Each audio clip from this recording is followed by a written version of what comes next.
Thank you so much for joining me this morning. My name is Jenny Devlin. I'm one of the organisational development practitioners for United Lincolnshire Hospital NHS Trust up here in Lincoln, or in Lincolnshire, sorry. I'm going to walk you through one of our responses to the COVID pandemic. And I will be really clear throughout this that whilst I'm one of the partners presenting this today, it took a full army to really mobilise this. So I'm really excited and so honoured to be able to speak on behalf of my network. So moving on. So one of the things I really wanted to share with everybody was just how unique Lincolnshire is. We have 3 NHS hospital trusts, 3 NHS trusts per county, and a newly formed single CCG. We are already working collaboratively together. We have done for a number of years, looking at our STP like many of us around the country are. What's really interesting is when COVID came along, we were already talking to one another. We already had conversation channels set up. We already had relationships with one another because of the day-to-day work that we do. But what COVID did, and particularly this level 4 global pandemic, was it forced us to come together. It inspired us to come together very quickly to really look at ways that we could protect our 14,000 strong staff workforce across Lincolnshire. Many organisations in the UK focused on what support they were going to offer, but we were really conscious that we have a huge, well, others can't be looked after. So we put our focus here. So what did we do? Some of the things that we did are specific to each organisation. However, there were many things that crossed all partners. So very quickly, we established a 7-day helpline for any staff member to contact regarding work problems or personal issues. That was manned by staff from all of the organisations, and these are colleagues who were redeployed but volunteered to say, I'll throw my hat in the ring. And when that helpline was established, it was often as it could be from 8 to late, 12-hour days. And some of the calls that colleagues were fielding were pretty intense, but they did it well. It was all about catching colleagues at that time when they just needed a bit of an immediate support.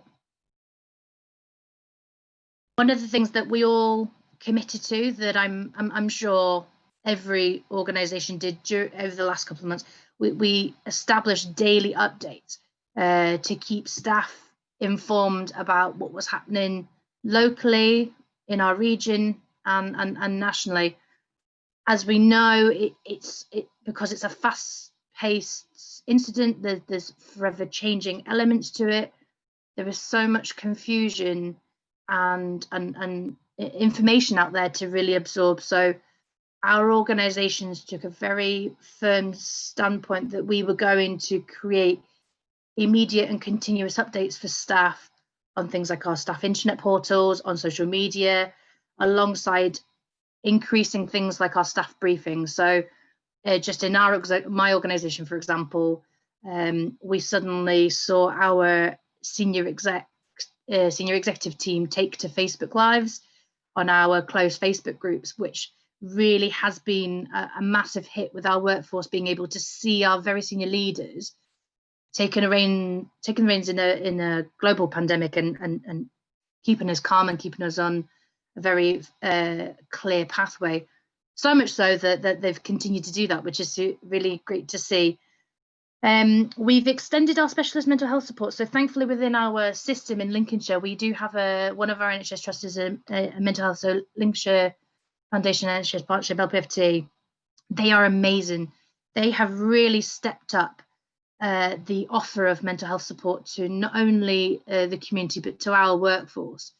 So they have specifically looked at what they can do as local leaders in mental health support to really, again, it's all about this support, this immediate support for the community and colleagues. But that's not to discount the other organisations. We have our own internal occupational health teams.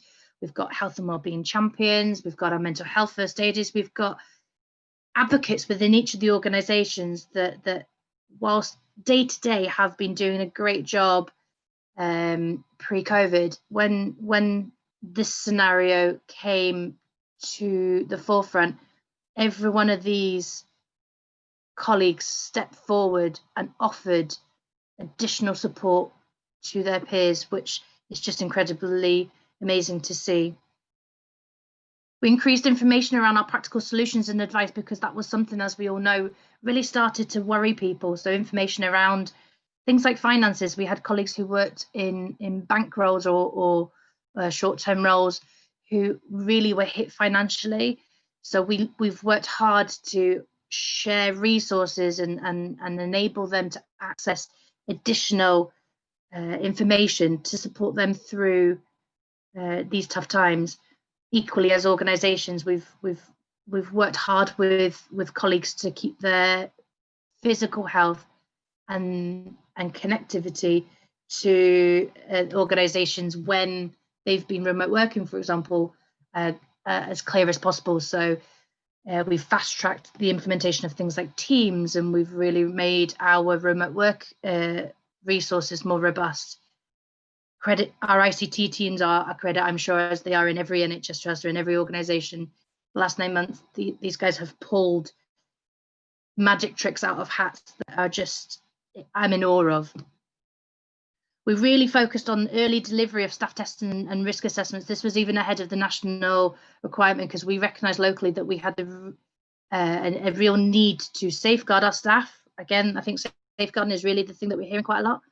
But also we want to ensure that staff are supported and given the reassurance whether they have unfortunately contracted COVID or not. So we were able to implement staff testing quite early on, and again open that up to the wider network. Our emotional well-being measures have been a real hit. Again, many of them still in existence today. You're going to hear about one of the most amazing projects in a wee while, but we were inspired by Rachel and created these amazing wobble rooms across our sites. We created packs for colleagues to go and set up these safe havens. I'm not going to steal Rachel's thunder. I'm going to leave that for her. But I just want to say thank you for sharing that amazing idea. It has been massively appreciated across our organisations. Along with support from our chaplaincy, from coaches, all the way through to our mediation and counselling services. One of the things that we really stepped up was the visible contacts that lead on wellbeing within the organisations. So you had a range of people who really could answer questions, could be at the other end of an email, could answer a phone call, could either signpost you to another. Often we didn't have the issue, or we didn't have the answers, but we knew somebody that probably did.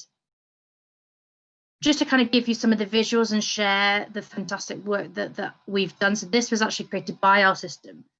So we have some fantastic colleagues within LCHS, that's our community health service, who have very kindly amalgamated all of our information. And as you can see, this still isn't everything. The graphic goes on a bit further than this screen, but it just shows you the range of things that we offer, not only internally, but externally. And we really recognise the power in some of the amazing national resources that are out there that many of us forget and we don't have time to access. So it's the whole point of our wellbeing offer throughout recent months was really just to bring this back to the forefront of people's minds. So these are all here for you. Please access them should you need them. One of my most favourite things to do, because this is something that I really focused on during COVID, those months, was the social well-being. I'm very keen to continuously catch up with colleagues and make sure people were okay. As one of the members of staff who was asked to work from home, whilst at first it's very novel and it's exciting and the adrenaline's pumping to react to this incident, it becomes very apparent that it's really quite isolating, quite lonely. So the establishment of things like our virtual cuppa and our health and wellbeing virtual community spaces was actually something I really enjoyed. Regularly catching up with colleagues on Microsoft Teams, just even for a half hour, an hour, with a cup of tea and just saying, how are you doing? How are you feeling? I know it's tough to be shielding or working from home, away from your work family, away from your day-to-day routine. How are you getting on? And the hints, tips, advice, guidance, support, love shared within those community spaces was nothing short of inspiring. So much so, one of my amazing colleagues from Gainsborough, who's within our administrative teams, she says every morning she wakes up and her routine hasn't changed. She showers, she puts her work uniform on, even though she's sitting in her kitchen. And I thought, do you know what, personally, I as the facilitator of this group, I took some great inspiration from that, and I followed suit. So I do exactly the same thing. You get up, you get showered, and I put my work uniform on, even though I'm only going to my front bedroom. It doesn't matter. So it's these things that helped support one another within really tough times. These were some of our fabulous wellbeing champions within ULHT, and I know that in LPFT, LCHS, and the CCG, these teams were mirrored. But these are my fabulous colleagues that week in, week out, we'd sit around table on Teams. And the whole point of this team was really to keep our ear to the ground, to be able to review real time, how is the organisation feeling? How are colleagues coping? Are they coping? If they aren't coping, what can we do? Are there issues on the horizon that we can really be prepared for? What's amazing is, even though this was in response to COVID, what's exciting is that this group is still in existence within ULHT particularly. So we still regularly meet. We've taken a lot of our learning from recent months, and we feed this into the still established system wellbeing team. So these groups, these networks haven't been disbanded. They've been maintained, and we've recognised the need to continue these conversations. And what we've been able to do is we've been able to cast open arms and information around issues, as I said, on the horizon. So we knew that schools going back in September was going to cause a lot of anxiety and concern and worry. So information was specifically put out around the importance of bubbles and links to the government website, and reiterating the offer of support through our occupational health should you need a staff testing, and how we can support families too. I smile when I see this slides, because these are the regular faces I saw throughout COVID, and by gosh, did they keep me sane. So we've worked hard, and it's been a pleasure working with all of these superstars. One of the things that we did create regularly throughout the recent months was what we called the Your Wellbeing booklet. This was actually created by, again, our amazing colleagues in LCHS. And within the system, why reinvent the wheel when something so fabulous falls into that? They created a version of this, and each of the system partners were offered the template we were given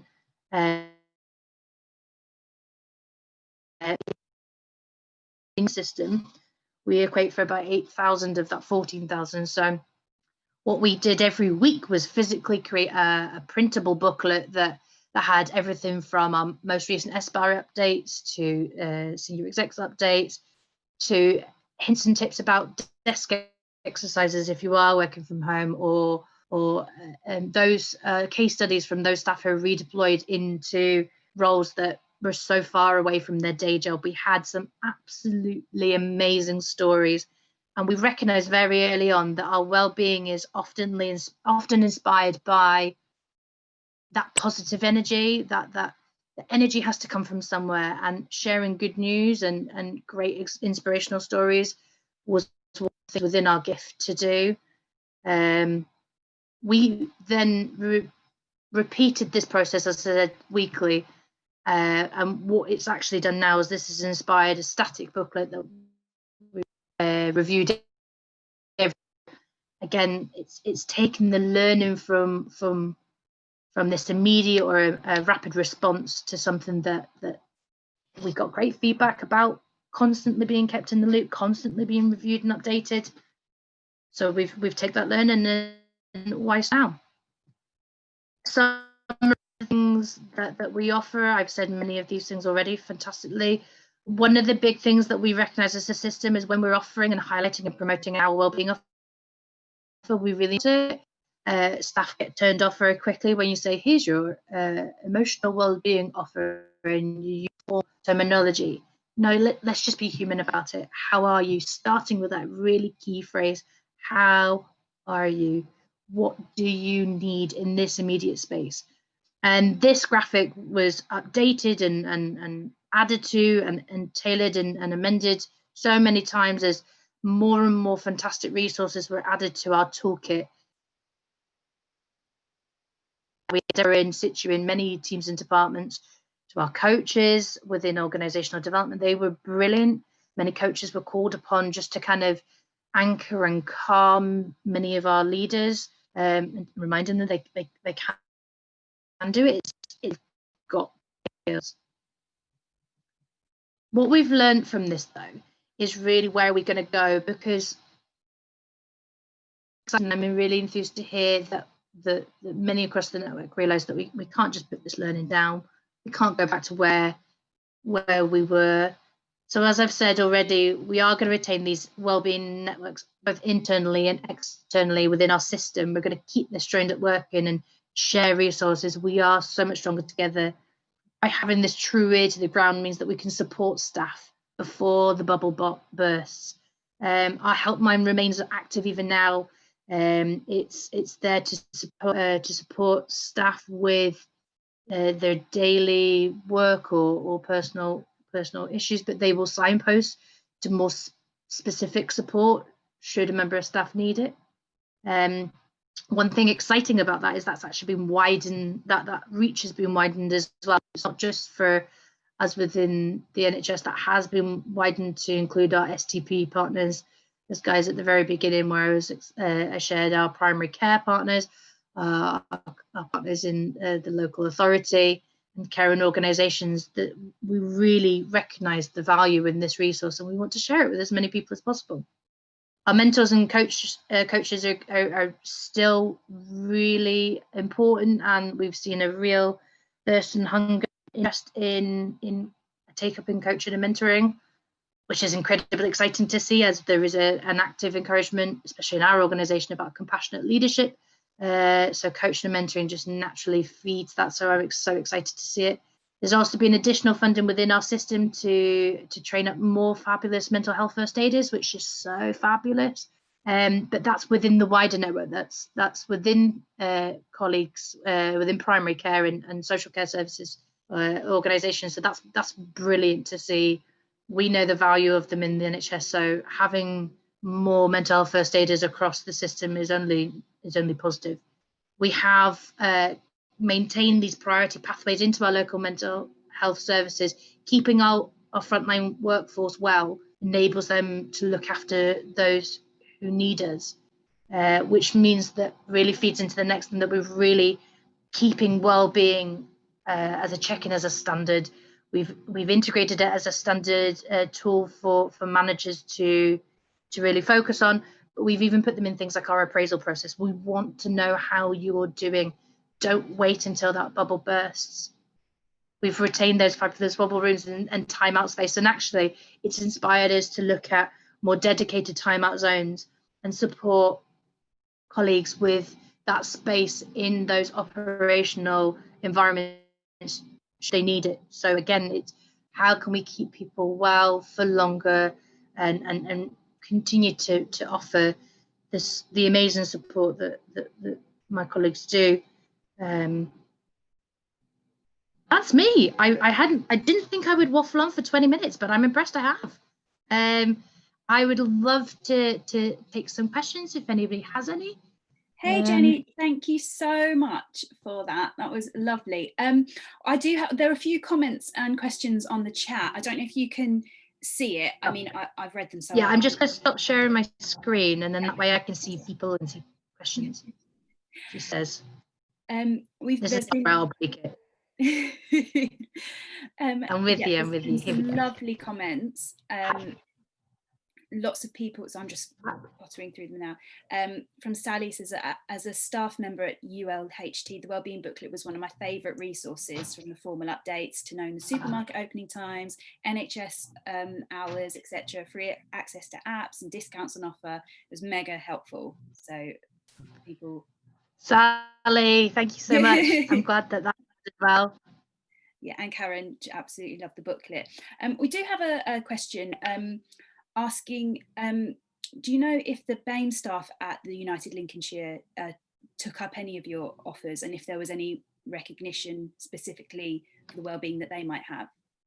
Yeah, so when we talked about the risk assessments earlier, the risk assessments were really driven by the national acknowledgement of risk within our BAME community. So we really pushed that forward, as I said, much earlier than the national recommendations. Our BAME colleagues were, the vast majority of our BAME colleagues are sitting within our medic workforce, so probably the busiest group within our clinical workforce. That's why things like our wobble rooms were incredibly important, because they were in physical spaces for colleagues to utilise. There is a lot of learning within the BAME network itself, because we have our staff networks also, and the BAME network was one that has really built up momentum throughout COVID. So I'm super excited to see how we're going to continue that learning too.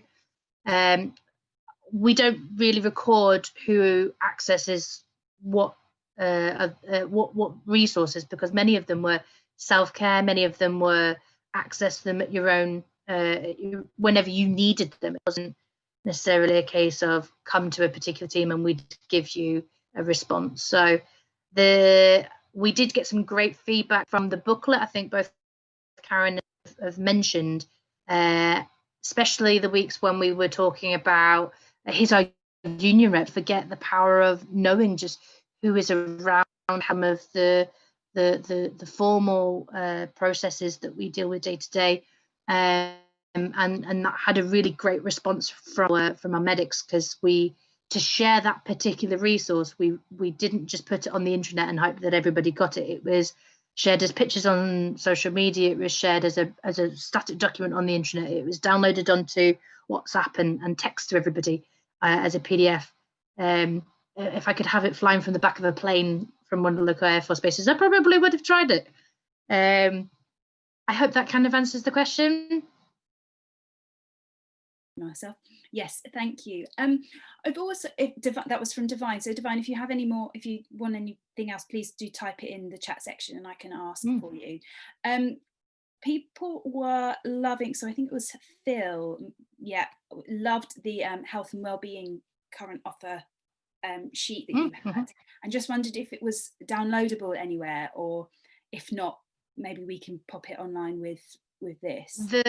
The one with the columned list. Yes. It's on my Fab Academy case study for this very piece of work. So it's there as a static graphic for you to see that, along with actually our Help and Wellbeing Line advert and the front cover of our booklet. And we have our wobble room resource. It's all there on our case study.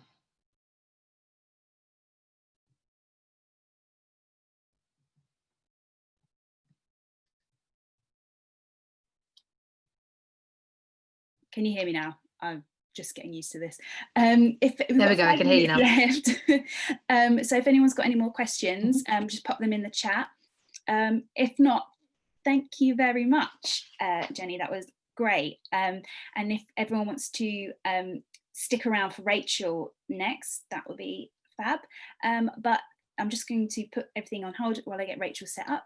But there's lots of clapping and well done Jenny's in the chat. Yay! Thank you so much, guys. Really appreciate it.